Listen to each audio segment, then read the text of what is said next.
Petal presence কৃষি সংবাদ সুজলা সুফলা।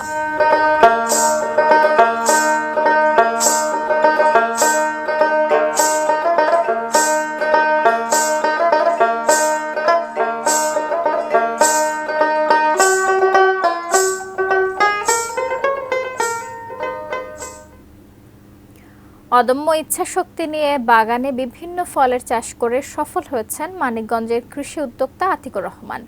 তার সফলতায় মিশ্র ফল বাগান করার দিকে ঝুঁকছেন অনেক বেকার যুবক। মানিকগঞ্জ প্রতিনিধি আবুল কালাম আজাদের তথ্য ছবিতে ডেস্ক রিপোর্ট। ২০২১ সালে সিঙ্গার উপজেলার দক্ষিণ জামসা গ্রামে সহযোগীদের নিয়ে প্রায় ৪০ বিঘা জমিতে মাল্টা, পেয়ারা, চায়না কমলা, কুল ও ড্রাগন সহ ১৬ প্রকারের ফল চাষ শুরু করেন আতিকুর রহমান। সে বছরই পেয়ারা বিক্রি শুরু করেন এই কৃষি উদ্যোক্তা।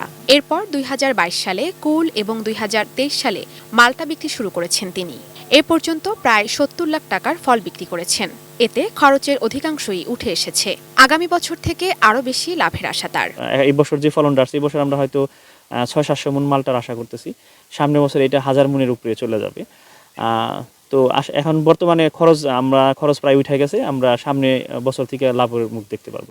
এবছর আতিকুর রহমানের জমিতে মাল্টা ও ড্রাগন ফলের বাম্পার ফলন হয়েছে বলে জানিয়েছে কৃষি office.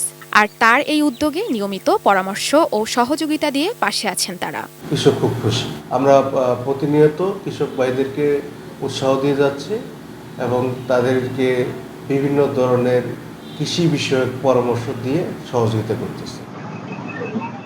Ishrat lima, desk report, ATN news.